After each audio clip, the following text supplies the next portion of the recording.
remaining for this game, available by calling 1-800-CLEMSON or for purchase at ClemsonTigers.com. For our press conference today, Coach Swinney will have some opening comments. We'll go to questions here in the room, and if time permits, finish with questions virtually. So, Coach, whenever you're ready, take it away. All right. First of all, just want to start off again, just keeping Virginia and everyone involved there in our prayers. And I ask that everyone will do that as well. Obviously, just a very tragic situation, and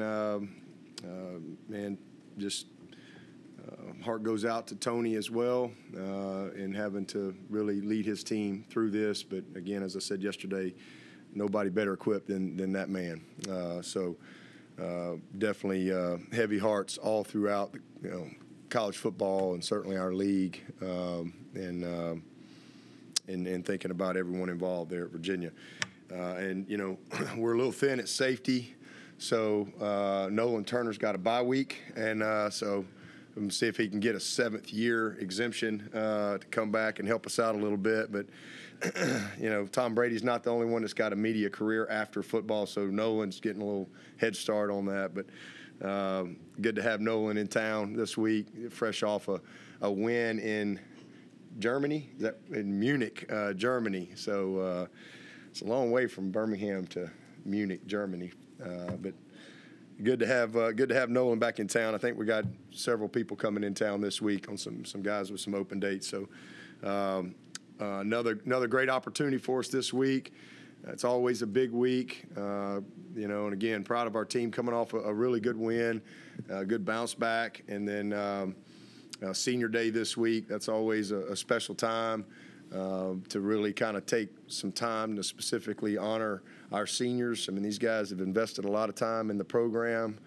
It's a lot, that you go through here. Some guys graduate in 3 years, some guys graduate in 5, some guys get 2 degrees. There's a lot that these guys go through, and it takes a lot of commitment to be able to finish in our program and in all areas. So it's always a fun week to really just kind of take some time and let the players on the team express what they appreciate about these seniors, and then we'll take a little time on Friday as a group. It's always a special week for the parents as well, but be a great day to honor these guys in the Valley. And then South Carolina game, we let them come down as a group. So it's a fun day, and looking forward to that. A lot of opportunity this week for us and our football team, as we try to, again, stay on track, and got another big challenge. Miami's coming off a really good win against Georgia Tech. There's a lot of unknowns with Miami, when you really study them and you try to get ready. They've played 3 quarterbacks, and they're all a little different. They got good running backs. They'll probably get 21 back this week. He's their leading rusher, but 4's a really good player, and 22 as well. They're long on the edge. A couple big receivers. Obviously, Frank Ladson, big-bodied receiver that we know that can really run. 88's another guy. They've involved their tight ends well. Last week went to a different quarterback, and it was a lot of quarterback run and some RPO stuff and some screen game built into it. So, just again, a lot of unknowns as we get ready for this team. And then over on the defensive side, this is a fast, athletic group. When you think of Miami, that's kind of what you think of. They're aggressive. They're multiple with their coverages as far as zone and man, but they're mostly a 4-down front. And that's kind of what they lean on, is those guys up front, big, strong dudes, long guys. Again, they're athletic and can run, and some really, really good experience with some returning starters and guys that have played a lot of football in that secondary. So, we gotta play well. They lead the nation in kickoff return, so there's a little bit in every phase that you got to deal with this group. And so, new coach, they're kind of, been working their way back. And I think, anytime you're coming off a win, you got a lot of confidence. So, going to need a great crowd again. I thought our crowd was a big difference for us last week.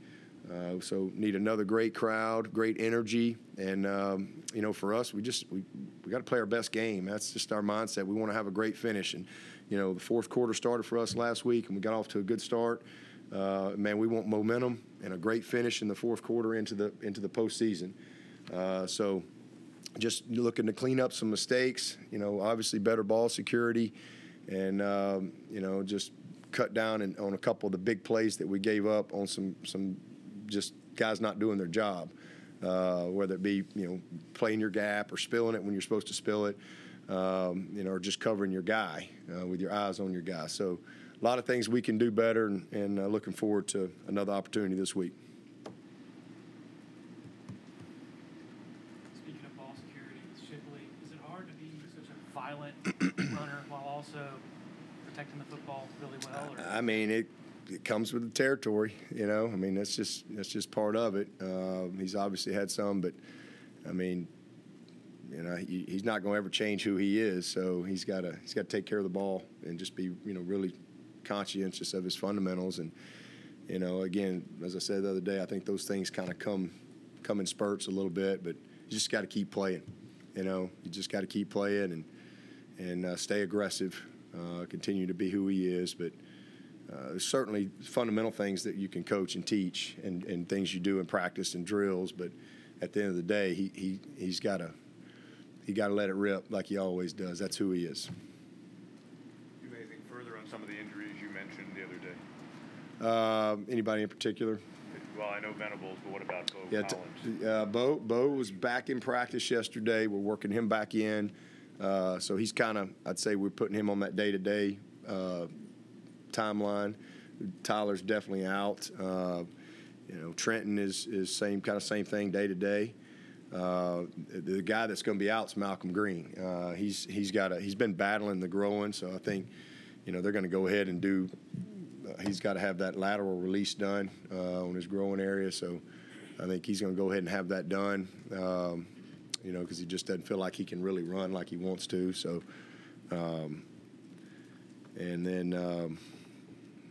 I think that's about it. Is there somebody else? You say is Green out for the rest of the season? Yeah. I think Xavier Thomas had surgery yesterday. Yep, went well. It's great. Good spirits. Communicated with him last night, and so he's doing good. Kobe probably he was ready to play last week. Not quite 100%, but he. There's not many people 100% this time of year, going into the 11th game. But he was, it was a situation where, especially the way the game was and ended, we just no sense in putting him in late in the fourth quarter there just to get him in the game. I think if it was a situation where we had to have him, we would have played him. But I think he got off to a good start. He's moving good. He looks good, and he'd be ready to play.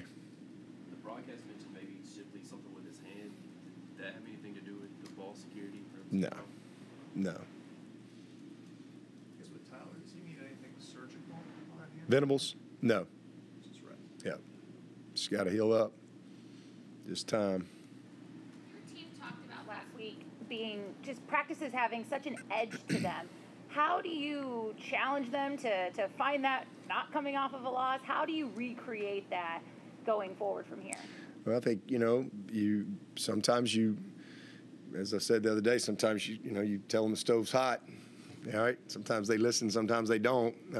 Sometimes you got to get burned, and then all of a sudden you start listening a little bit more. But I thought they really responded last week. It was a great week of practice from a mindset standpoint, and I think they managed the failure well. Now you got to manage the success well, and you've got to just stay focused on what you got to do today on Tuesday. And really, just like what we need on Saturday, you got to bring the mentality today. That's because it really is all about today, right? It's all about today. That's all we got, and that's what we say: win the day. We got to win the day. Well, you win the day by being in the now. Right now. You can't be in yesterday. You can't be in tomorrow. Just that intentionality, and you have a choice. You have a choice what you do today. And you're free to make that choice, but you're not free from the consequences of the choice. You don't get freedom from that. So it's just a mentality. It's just a mindset of showing up, being ready for today. And today is Tanoga Tuesday, and it's a full pad day, and there's some competitiveness, and you freaking show up and go to work and get better and try to win the day. And then, you build on that, and then all of a sudden you look up on Friday and you're okay, I'm ready. And then you take it to the game day. So it's just a process you got to go through each and every week, and it should never matter. Shouldn't matter where you play, who you play, what time you play, what the weather is, what the team's record is. Are they undefeated, or are they, 7-3? It shouldn't matter, because when it does, then you're inconsistent. And but again, they had a good game, not perfect, but we had success. So now let's manage that, just like you managed some failure and some adversity last week. And if we do that, then, man, hey, you look up and you have a great year and a great season, and who knows what can happen.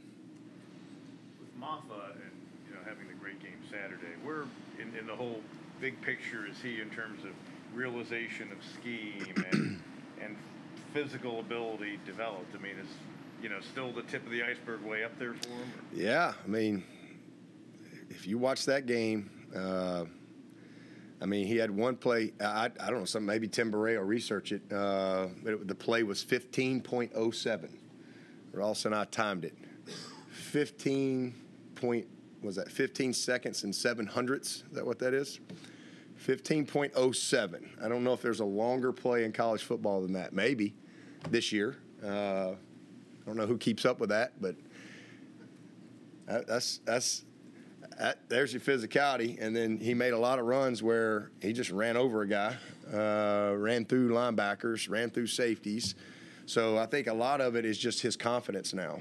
I mean, we've seen it. We see it in practice. I mean, we've been like, this guy's he's a problem, and he's fast. People don't realize how fast he is because he's so smooth. But he's coming into his own. He catches the ball well. He's much more confident with that. He's a good protector. And he's one of the most soft-spoken people you'll ever meet. And then he puts that helmet on, man, and he's just learned how to really cut it loose. Really proud of him. CJ's done an awesome job with that room. Those backs are prepared every week. They're the best part of our team right now, I think. I mean, those guys, you just know what you're going to get week in and week out. Just toughness, physicality, relentless effort. So it's a good situation for us. And again, I know Kobe hadn't really had an opportunity to play, but he's a really good player as well. And there's only one ball, but I'm glad we got those guys.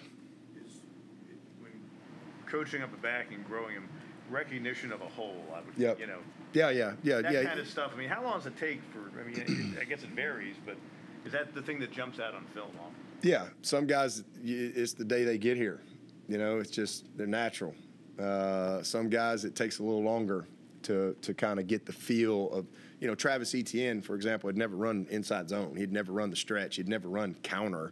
He'd never run the power play. He'd not been in a backfield spread offense ever that I know of. And so it takes a little time, especially when you're a really fast, twitchy guy. Patience. Same thing with CJ. CJ had to kind of settle into that early. You run, you pull the guard, and CJ's in front of the guard. Well, that's a problem. You call a screen, and you got it set up, and CJ's out in front of the screen. Well, a lot of times he'd still make a good play because he's CJ, but he's a guy that had to really learn. And same thing. He played in an option offense. He had to really learn how to press the blocks. And not cut on air. Because when you cut on air, you put your lineman in a disadvantage because those guys will play backdoor, or the backers, and they're double teaming to a backer, and you're cutting on air, so the backer will play behind and just or pressing the blocks and not cutting back to unblocked defenders like a lot of young backs will do, or trying to bounce everything, when you should be inside that kick out block of your tight end or your guard pulling or whoever it is on the scheme, so you got zone schemes, you got gap schemes, and it's different, and we do both. So for some guys like Travis, like CJ, depending on what they played in high school, it takes a little more time. Wayne Gallman was a wing back. He was a linebacker and a wing back in Mickey Kahn's high-flying wing T offense there at Grayson. So it took some time. But then you get guys like Shipley, you get guys like Maffa that are natural. It's natural for Maffa. He's got great vision. He understands it. So just a matter, I think, just kind of getting confidence and getting opportunity, and taking advantage of it. And both those guys have done that. They're really true, pure running backs. Dabo, you mentioned heading into the fourth quarter of this season after the Louisville game. Like, in a fourth quarter of a game, there's obviously a shift in mentality, especially when it's a close game. As far as the fourth quarter of a season, what kind of shift in mentality do you want to see from your team? Yeah, it's all about the finish. It's all about finishing. That's what everybody remembers, right? That's what they say. They remember November. It's all about how you finish. You go lose these next two games, everybody forgets you were 91 quick. That's just kind of way to, even if you lose one early, we got some teams in the playoffs right now that lost early, bad, and now all everybody talks about is what they're doing right now, because they're, so you got to finish, and that's a mentality, that's a mindset, and you want to be at your best, this time of year. It's hard to do that. Most teams grow weary. The great ones grow stronger, and so we just want to grow stronger. We want to get hot and play our best football, put it all together. We got a lot of lessons that we've learned. We got a lot of information, right? But information without application gets no transformation. So, if we're gonna, we want to be a team that shows up and plays our best football here in the fourth quarter. And we've been a great fourth quarter team for years and years around here.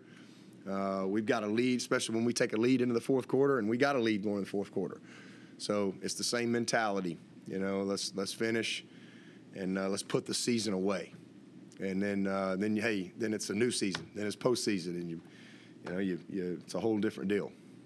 And your seniors are 43-7 in the past 4 years at Clemson. What's special about this group? They've been through a lot. This senior group has been, they've never lost at home. I think that's, an unbelievable accomplishment to this point, and that's something that's important to them. They definitely, take a lot of pride in that, and I know they want to win these last two games at home for sure, and I know they want to win the ACC championship. They've won a lot of championships. They've won a championship every year, but last year, we kind of got knocked off the top of the mountain, and these guys, have the opportunity to finish back on top and win this league. So this group's been through a lot, man. They've been through COVID, post-COVID. They've been through a challenging season last year at 4-3, and man, to respond the way we did. That team was amazing last year to go from 4-3 to 10-3. And then, a 14-game winning streak. Just they've done a lot of things. They've been a part of the highest team GPA in the history of this football program. All of them are graduates. I think come postseason, we're going to have like almost 30 graduates, and several of them with 2 degrees and double majors, masters, all that stuff on this team. So it's a special group. I love the senior player, because that guy has put a lot of work in. And, you don't make it in this program to be a senior without being very invested and putting a lot of work in. So just, proud of those guys. And, again, always a special time to just kind of see that look in their eye, because they all kind of know it's, they've been so a part of it for so long. You kind of get in that rhythm of life, right? You know what you're doing next spring. You know what you're doing in the summer. You know what you're doing in the fall. You've got the next, when you show up, you kind of know what your 3, 4, 5, 6 years are going to look like. And then this is that time where, the sand's kind of coming out of the glass, and now you don't know, And so keeping these guys focused on finishing and really accelerating through the line of their career, I think is something that we try to help them strive for, each and every year, because it's going to mean something to them. That's what I loved about that team last year down there at the Cheez-It Bowl, man. Man, those guys fighting to finish, and and then again, they start to realize they're not going to be together every day.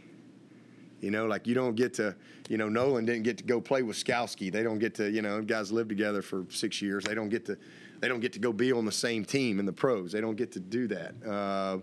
It's a kind of a different time. A lot of them have maybe relationships and they're ready to take the next step or whatever in that. And, am I going to make it in pro ball? Am I not? If I do, where am I going? And there's just so many unknowns. So we just try to get these guys to really, be in the moment, stay present, and really finish, and make sure that they're prepared when that transition time comes. You mentioned earlier during the week you have guys talk about the seniors. Anything over the years, memorable things said that jump out to you that you'll always take with you about the things said during that week? Oh man, lots of times, because we'll usually take some time and just let the players, and hearing some of these guys speak about their teammates. That's what you always remember, because it's heartfelt and it's genuine. Our parents, we always give our parents an opportunity to speak to their kid. We do that every year in our kind of Friday night meeting, and I think that's. And the guys kind of always, they'll snicker here and there because, there's mom, there's dad or whatever, and they'll pop a joke here or there, but it's pretty emotional. And, I've had some amazing comments from parents, and it's just a great opportunity, again, to celebrate these guys and to celebrate who they are and the journey they've been on and what all they've accomplished, and just honor them because, it comes a time they got to move on. And I wish I could keep these guys forever. That's the sad part, because you spend so much time with these guys for years. I mean, years. And now they got to move on. And that's a really sad thing. It's exciting to know that you got new guys coming in and you kind of start that process over again. But it's always a little bit, bittersweet when these guys have to move forward. Freshman Sherrod Coble. Where is he in his development, and do you think he could play more? Oh yeah, he may have to. We just haven't. He's played special teams and he's played some, but with Mickens and JP and Makuba, they've kind of carried and Tyler. That's kind of been it's just where we are. Those veteran guys, and Coble's going to be a great player, but. Now with Tyler out, that gives him a little more opportunity for sure, and we'll need him to be ready. Are there any freshmen you've kind of been saving that maybe down the stretch you want to use that haven't used on their games? Cole Turner, and we've been holding him. We've kept him with us all year. I was just telling Nolan, this kid is going to be a great player. These three freshman receivers, man. Between Adam and Antonio and Cole. I'm really, really excited about them. Just who they are, how they work, just how natural it is for them to play the game. Going to be fun to coach these guys for a few years. But Cole's a guy we've saved all his games, and you'll see him start to play some down the stretch here. Special teams, receiver, you name it, just a little here and there. We'll work him in, but really excited about him. And then we've got a couple other guys. We've got some guys that have played 3 games, like Robert Gunn, that we'd like to hold. So at this point, unless something happened to BT, all bets are off. But if everything stays status quo, then he's a guy. We got one more game with him. I think TJ Dudley. We got maybe 2 more games with him. So we've got some guys that kind of fit in there that we could use if we need. I know Sadler played. Sadler, same thing. Yeah, we're gonna hold Sadler. He missed a couple games, and we didn't get him in a few games, and then he was out for a couple games, injury. So then we kind of made that decision. All right, well, let's try to hold him if we can. So that's kind of where we are. So, but we've still got at least 2 games with him, I think. But we keep up with all that. We've got it all on our board in there, what we can and can't do, and talk about it each week, and we go in each game. Last week you said you were looking for some alpha dogs on defense. Did Jeremiah and Barrett provide some affirmative answers on that? Roof. Yeah, I mean, them boys were barking. That was what you're looking for. Guys were awesome. Yeah, that's what we needed. And I thought Trotter set the tone. I mean, he set the tone from a physicality standpoint. Barrett was everywhere. I mean, his intensity, his relentless pursuit. I mean, it was great. I mean, those guys did a good job. I thought all the guys up front really brought it, and did a good job on the back end. I thought Nate, even though he had a big missed tackle on a hitch, but man, I thought he had probably his most physical game. All those guys. I mean, it was a very hard hitting physical game, and that's the way it should be. But I thought Trotter, and again, this is a first-year starter. He's a true sophomore. He's growing into his own. He's gaining his confidence as far as being the leader. And that was a big game for him. I think you'll see him continue to go. Same thing with Barrett, and then he's a young guy in there, but man, he don't flinch. Mickens is a tough physical guy. So it's a good group, and again, that's how we got to play. And but those guys stepped up and did a good job. I know you said at one point the plan was for DJ to move on after the season, or he was hoping to, but I don't think he's listed on the senior day honorees. Do you know what his plan is? Well, I mean, he's graduating in December, but I don't think that's something that he just don't think he wanted to be honored on senior day. I don't think he wanted to deal with all the process of it, and he's not he's not worried about any of that stuff. He's just worried about beating Miami. That's what he's worried about, which is what he should be worried about. Yes, going back to Phil Moffa, obviously, Phil was obviously in that recruiting class with him, is a very highly rated guy. I mean, what does it say about Phil that he was willing to come along with Will, and then obviously you have the red shirt last year you tried to do and it doesn't happen? No, I mean, they're roommates, they're great friends, they're close. I mean, I think it's just the norm in college football. I mean, heck, you look at some of these teams, they sign 3 Phil Moffas in every class, it seems. So I think all these guys know, that it's not going to just be one back, really anywhere. I mean, rarely do you see that. Most of these teams play multiple backs. The great teams, the teams that are very successful in the end, they've got multiple backs.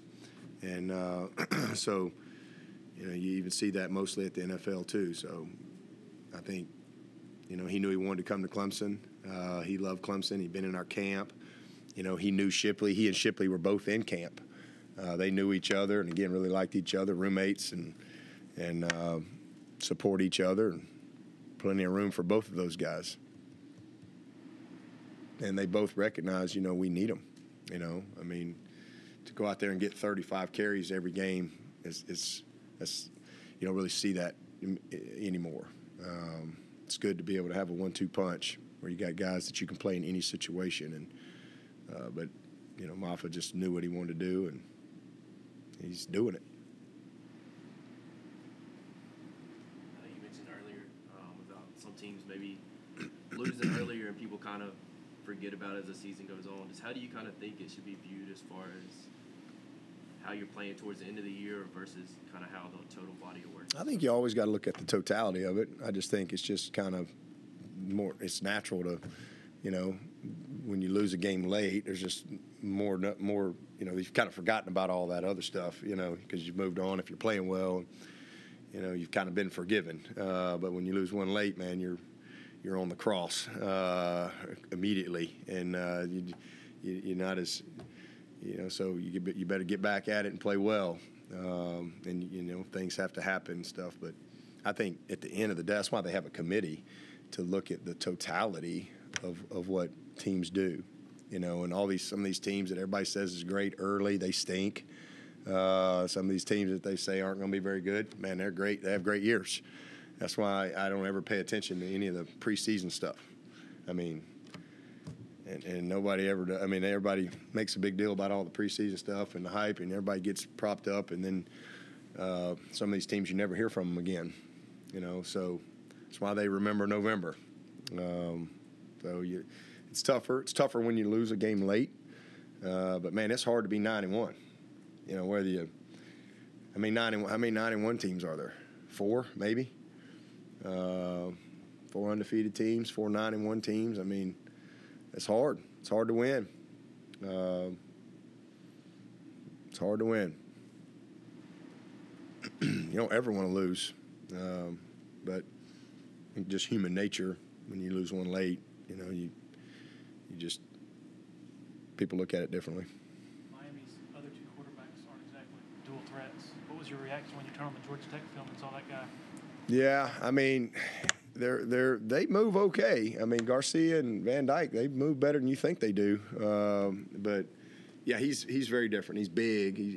They're all got size, but he's 6'4", 200-something pounds. But they had a lot of quarterback design runs, not necessarily just some zone read, just some actual design quarterback run stuff that they did with him. And then he scrambled around, made some big plays, broke containment a couple times. Got down the sideline one time. Really, you saw his long speed. He's got some long speed. He's not like Malik, 0 to 100 in 3 seconds, but he can really run. Especially when you, and he's bigger. He's a big dude. So he was a good spark for him. So just, again, we've played a lot of quarterbacks this year. I mean, we've played a lot of guys, a lot of them. I mean, you come into this season and you got to go beat Sims in the opener at their place. You got to beat Hartman at his place. That's a great player, and it's a tough out. And we were the first loss for a lot of these teams. And then you got to beat Leary, who's a tough player. You got to go beat Travis. You got to beat Jerkovic. I mean, it's like every week you look up, you're playing a quarterback. You got to go beat Malik. We've played some guys for sure. So we've seen a little bit of everything across the board, and we'll be ready. When you face a program that's got a new head coach, new staff, how much, as you watch from week to week their game film and your guys study, you're just seeing them trying things, and yep. What does that do in terms of your preparation?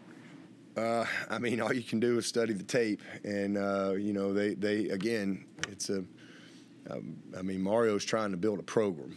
I mean, I think building the program right now is probably that's his number one priority, as opposed to what their record is this year. Obviously they want to win every game, but it's probably the most important thing for him. And so there's probably some decisions that you have to make, especially in that first year, that might affect a game here or there. And then when you take over a job, you kind of are where you are, personnel-wise, culturally, discipline, whatever. And you don't just wave a wand and do it. And so he's proven to be very successful in building a program. And I'm sure he wished he could have come out and be 10-0 right now. But man, they got players, and I think you see the progression of just what they're trying to do within their program. And they got Dan Radakovich. Got the fighting Radakoviches coming in here this week. So he's got a great AD that knows what it looks like as well. And Mario knows what it looks like. I mean, he's incredibly successful at Alabama. A lot of success at Oregon. So they've got a great staff. But I think that when you watch them in totality, I mean, yeah, you see a lot of different things, as they're trying to just take their personnel and win that week. But at the end of the day, that's all you can go on. And they've had some injuries, had some key guys that got hurt, lost 2 starters in the offensive line, and again, just the situation at quarterback has been a challenge for them. But this is, make no mistake, this is a team. They got some dudes now. They can get off the bus with anybody. I promise you. They are long. They can run. They're physical, and an incredibly athletic group. I guess you brought this up yesterday, obviously with Tony in Virginia, that just the right guy. You feel like to be there. Yep. What, from your experience with Tony, makes you? Well, I mean, just how he's been equipped through his life. I mean, he's dealt with a lot in his life. He's incredibly smart. He's a strong man of faith.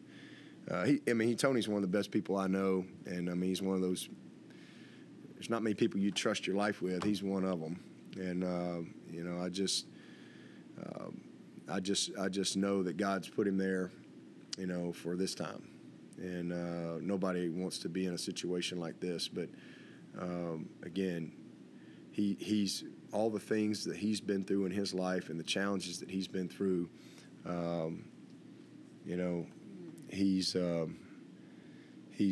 He will do as good a job as anybody could possibly do in nurturing these guys and putting his arms around the Virginia family and just making sure that these young men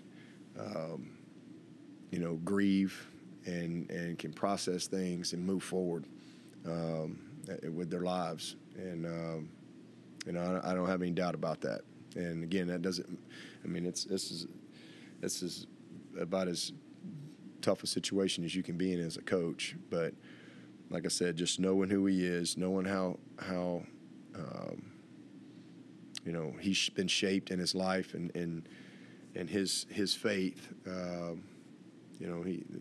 I'm glad he's there for those kids. I'm glad he's there for that community, and for the families, because again, he's special. Any questions for Coach from Zoom? Hey, Dabo. Adam. I know it might be cliche to ask about the screen game, especially when the run game is working so well right now, but just I think Coach Streeter mentioned maybe perimeter blocking, not where it needed to be at times. And was that maybe the next step in the screen game, or is it a combination of things? I'd say just consistency in the perimeter blocking. We had some nice stretches where we've done a good job, and had a couple last week that we didn't win our matchup. So just a little more consistency there is the main thing. But we've had some big ones. We've had some big plays, throughout the year. But, it's never all perfect. You're always working to get better, from week to week for sure. Hey, Coach, Scott from Greenville. Look, Miami is not what it used to be, but in your perception, are they still, quote, the U, and are they still a team whose reputation precedes them? No question. I mean, I got a lot of respect for Miami. I got a long history with these guys, all the way back to playing days. This is again, they've had some, maybe not this type of seasons that they've wanted, but I think Mario's going to do a great job. Again, they've got a great staff. It's a beautiful university. They got as good a tradition out there. I mean, they've won, a bunch of championships over the years. So, my only concern is Saturday, and it only takes one good day, these guys are capable of lining up and playing, with anybody on any given day. So, that's my focus is finding a way to win this week.